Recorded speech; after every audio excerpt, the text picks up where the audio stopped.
You want to support Roland Martin Unfiltered? Be sure to join our Bring the Funk fan club. Every dollar that you give to us supports our daily digital show. There's only one daily digital show out here that keeps it black and keep it real. As Roland Martin Unfiltered. Support the Roland Martin Unfiltered daily digital show by going to RolandMartinUnfiltered.com. You can make this possible. What's interesting about this is that, for the most part, you got these white conservatives lining up behind the McMichaels, but you got a few black folks who've done that. Well, last night, a group of these blexit black conservatives, or call themselves black conservatives, had a Zoom debate. Let's just say it got a little crazy, a little heated. You get this dude, Brandon Tatum, former cop, thinking like a cop, not thinking like a black cop, who has put out videos. And here's what's very interesting. Here's a guy who puts a video out trying to offer the facts of the Arbery case. It's almost gotten 2 million views in only a handful of days. Trust me, those are not black people who are watching that video. Well, things got a little rough in this Zoom conversation. Here is an excerpt. Question for Brandon. I came on here for this question. Brandon, I've spoken to you before.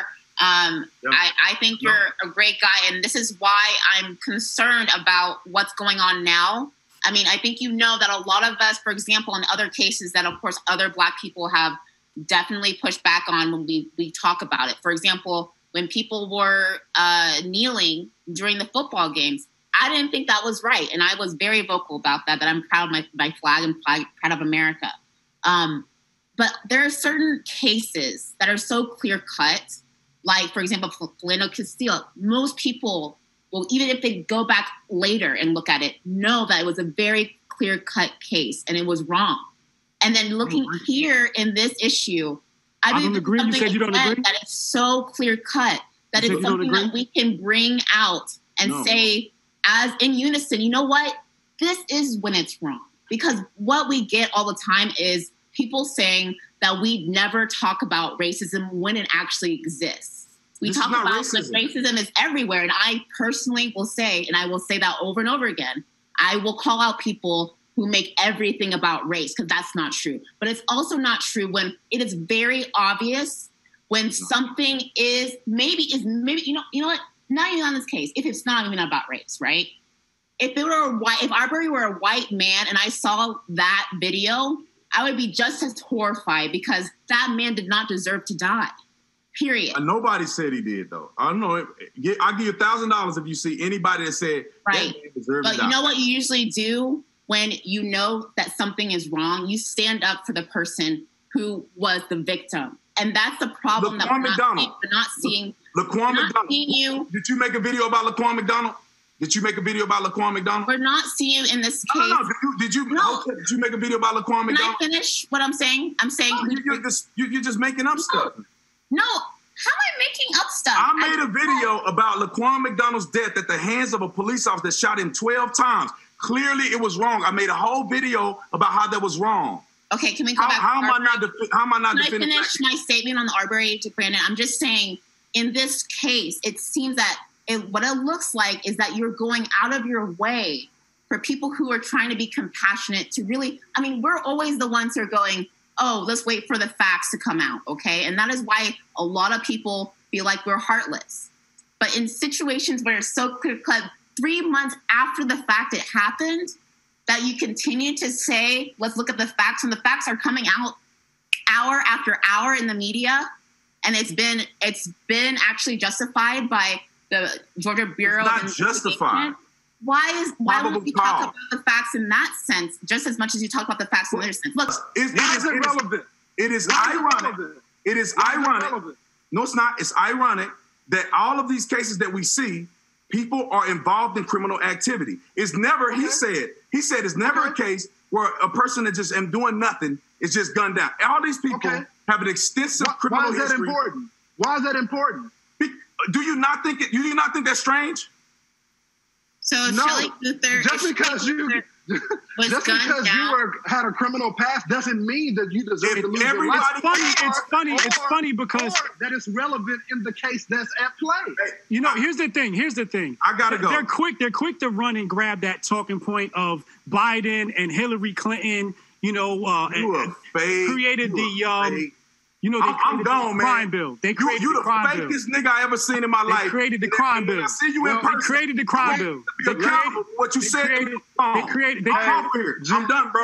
You a fake nigga. I hope everybody see that. I appreciate fake, bro. I'm gonna expose you to everybody. When I see you, nigga, we gonna be. It's gonna be on.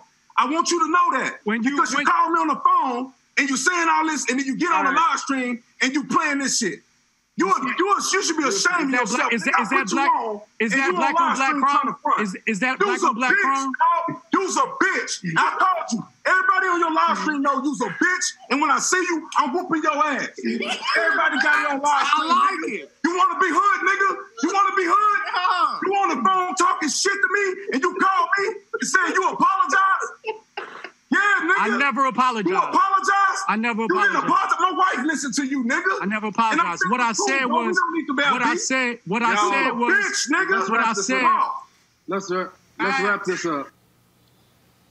So the brother you heard who was cussing another brother out, that's Brandon Tatum. Very close with Candace Owens. Used to work with Turning Point USA and Charlie Kirk. Frequent visitor to the White House. Loves himself some Donald Trump.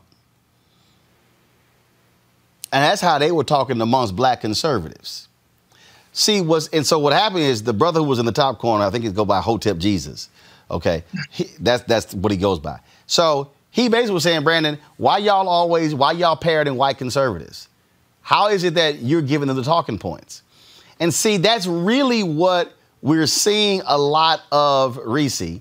You got these people who are Trump supporters, like a Tatum. Candace Owens came out of Twitter jail, just blasting away, basically saying, y'all don't say nothing about black on black violence. Y'all don't care about black people. Now y'all are mad. She was the first one trying to say Ahmaud Arbery was out there thieving. And trust me, the white conservatives are sitting there loving it. See, if you want to know how to game, just go to Brandon's YouTube channel. His videos, they show you'll see. Give her that money. Give her that money. Yeah. Give her that money. And that's what I'm trying to explain to people when we expose these folks for who they are. Okay? I know a whole bunch of black conservatives who are third and fourth and fifth generation black Republicans. These folks are Trump grifters. Not everybody in that video, but folks like Brandon Tatum, that's what you're dealing with. Folks like him, what you're dealing with is they have come of age in this Trump. You got Lawrence Jones up there. You see him running his mouth on Fox News. He be saying some nonsense as well. The sister we tried to Okafor, we invited her on the show. We couldn't reach her. But the bottom line is here. I've had the different people on here, like this dude, R.C. Maxwell, whatever the hell his name is, out there, his usual, they nonsense. You call it what it is, and they're the ones who are claiming, they're leading black people out of the Democratic Party. Well, if you following a fool like Brandon Tatum, you can be going over a cliff. Right. I mean, I don't know any of these people, to be frank with you. I've never heard of them. I don't know them. But I don't like what I see from that clip. And I watched some of their discussion. I was disgusted watching it. My husband has a saying. He says that some black people, I'm going to put the some in front of it, but some black people are the foot soldiers of white supremacy. And that's what these Trump conservative grifters are. When you perpetuate these stereotypes, when you sit up there and regurgitate these talking points to try to criminalize an innocent black man who was doing absolutely nothing wrong, it's disgusting. And the way that Brandon turned up in that video, there are white folks that would shoot his ass for doing that much, okay? And so, they want to parrot these things about, you have to, conduct yourself a certain way. And look how he was turning up and N-word this and N-word that. It's ridiculous. If he had come across some of these white folks that they're defending, his ass will be shot dead, just like all these other black people that they have absolutely no compassion for, who did far less than what he did in that video. You put your head down, Greg. Brother, that's 3 minutes of my life I'm not going to get back. Daniel Dresner wrote a book a couple of years ago called The Ideas Industry. And he talks about how over the last generation or so, what we've shifted from is the idea of public intellectuals. On the white side, you might think of a Daniel Patrick Moynihan. On the black side, you might think of a Wyatt T. Walker or a Pauli Murray or Dorothy Cotton or, you name it, or Ron Walters. People who are informing policymakers, or in terms of social movements, let's expand it to an Ella Jo Baker or a Septa McClark, informing social movements. He says we've shifted from that to what they call thought leaders. Well, that's not that, meaning people who generate clicks, clickbait generators, eyeball attractors. They're not really impacting policy if they're unattached to institutions. So now you see people like the whole Fox network crew, Sean Hannity, thought leader, meaning what? He is supported and subsidized by a media institution that allows him to spew his nonsense, and then people do act on that, including at this point the President of the United States. What we just witnessed is the convergence of the thought leader move in our society with the explosion of social media. The reason we don't know any of these people, or the reason you keep track of them, because you have to. You're helping us filter this stuff.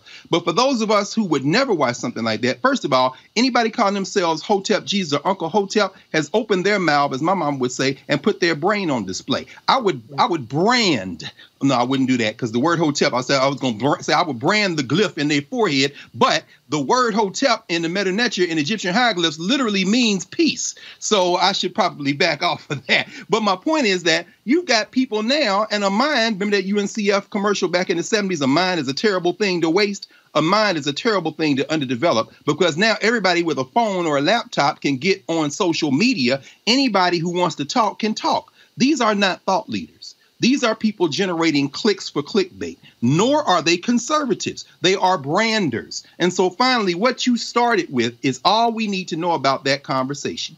It's very basic. This is about money. This is about watching them. This is about generating revenue. None of them have anything to say about anything that's going to either A, impact policy, or B, change the minds of anyone who will take a minute to reflect, to organize, to study, and to act in an informed manner. So that was a sideshow better for WWF wrestling. That's why he's talking about beating somebody's ass, which he ain't going to do. So here's why I showed that, Erica, because again, these are the people Fox News elevates. I just need people to understand what the whole design is, okay? Fox Nation, now they just dropped them. In no logical world would a TV executive give Diamond and Silk a show. It's a minstrel show. That's absolutely. But what do but what do they set up? You take a Candace Owens who worked with the NAACP to get a settlement from a school district. TPUSA hires her. She's now in PragerU. Trump has her at the White House. Million followers. All these stories done on her. All like this great mass movement leader of black people away from the Democratic Party. But who is elevating her? That's right. Is there anything between those two ears? No. There's a reason why she will not debate me being running for a whole year. But she'll challenge John Legend and Don Cheadle, people like that. And there are people out there who say, Roland, but we should ignore them. This is why that's not that simple. Mm-hmm. Because you have to understand how they are strategically used to serve different interests. Mm-hmm. Trump does the exact same thing. That crazy, ignorant comedian, I don't know what, he ain't even funny, Terrence Williams, same thing. You gotta understand, to Greg's point, the Minstrel show and the Grifter show. You gotta understand how they play this whole game and how they then elevate, these are the black people we should be listening to. So therefore, how they prop them up, they do their books in their speeches, and then I think it keeps going on and on. That's why you have a Larry Elder who will write a book called Stupid Black Men. Yes. He ain't trying to talk to black people. He's talking to white people. He's talking to white conservatives. And that's the game that you see being played. And that's why we call it out so folks understand. And let me be clear. There are black conservatives who have on the show who are real, who do care about the black community. We might differ on some policy issues. We might agree on some policy issues. There's a long history of black people being Republicans, okay? You could talk about Jackie Robinson. You could talk about any number of people. You can talk about folks who've served in Republican administrations. Bob Brown, who accompanied Coretta Scott King to pick up Dr. King's body. Come on. Who was on the board of the SCLC, goes from there to getting hired by Richard Nixon, and who played a crucial role in terms of driving things for black people. Just because he worked for Nixon didn't make him bad. So that happens. There are black people who work in different administrations who've done that. Alfonso Jackson, the Secretary of HUD under George W. Bush. I know Alfonso well. Again, we might differ on some issues, but agree on some other issues. These folks, the Brandon Tatums of the world, the Candace Owens of the world, they can't even step in the same room with those black Republicans. It's understanding the game, Erica. Absolutely, Roland. And you laid it out. What's being presented for the public is information. And what they have yet to find out is that acquiescence to whiteness is not protection. It does not preclude any of the injustices that we have seen for years and years from happening to them. And since we're dropping gems, I'll drop something that my late Big Mama said to us, which is when you open your mouth, you remove all doubt. And so for Brandon Tatum, the moment I had to click off is when he began to invoke the name of George Zimmerman and O.J. Simpson, and then go on to, as you shared in that clip, talk about the people that have been victims of criminal activity by the people that executed, lynched them, that they had criminal background. You're talking about a black man, a person that is black, that is a former law enforcement officer. I'm very concerned about what his history was when he was on the police force, with the type of aggression that we saw in that video, with a muscle tight shirt on with the face of Donald Trump. So we do have to look at the Minstrel show. We do have to have this type of information so that we can be even more engaged in understanding grifters and knowing that all of our skin folk damn sure ain't our kinfolk. All right, folks, back to our Roland Martin Unfiltered video in just one moment. All right, fam, to all Roland Martin VIPs, you are invited to the Laugh Experience, taking place this Friday, May 15th at 6 p.m. East Pacific, 9 p.m. Eastern at Ceek.com. That's CEEK.com. Join me and let's laugh with comedian D.L. Hughley, Chris Spencer, D.L. Hughley, Chris Spencer, Bo Dacious, Ryan Davis, and Clint Coley. It's a first-of-its-kind virtual comedy show on Ceek.com. Ceek.com, remember, y'all, is the black website created by this sister. Y'all. You can watch it on your phone, your laptop, even in virtual reality. Now, I'll be there, and I hope you will be there as well. Now, remember, we had Mary on the show, of course, the creator of Ceek. She also is the one who created her own VR headset. So they have these available at Ceek.com. And so it's real simple. I was actually testing this out a couple of nights ago. Actually, it's pretty cool. And so just go ahead and zoom out, Anthony. And so it's real simple. You take your phone with this head. Now, there's some VR headsets where you can actually connect to the web and stuff along those lines. But this one here, what it allows for you to do is, so you actually have you go to the Ceek app, and so you can pull it up here, right here on your phone. And then what you do is you place your phone right into the VR headset, close it up, and then you're able to then put this on. And so what's going to happen is you put this VR headset on. Y'all, what's so cool about this is that it literally looks like you're in the room.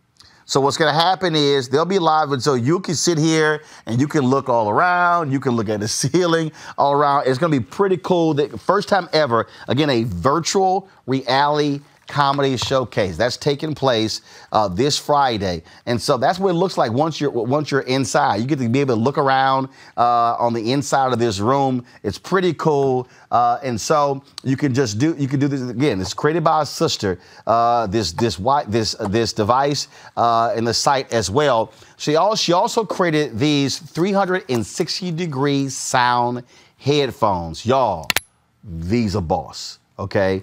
Bluetooth, as well as you could actually plug in. The Bluetooth creates the whole 360-degree sound, and so it's great for gaming as well. And so if you do use these, there's a promo code. Go ahead and write this down. The promo code. This is the headset right here. These are the headphones right here.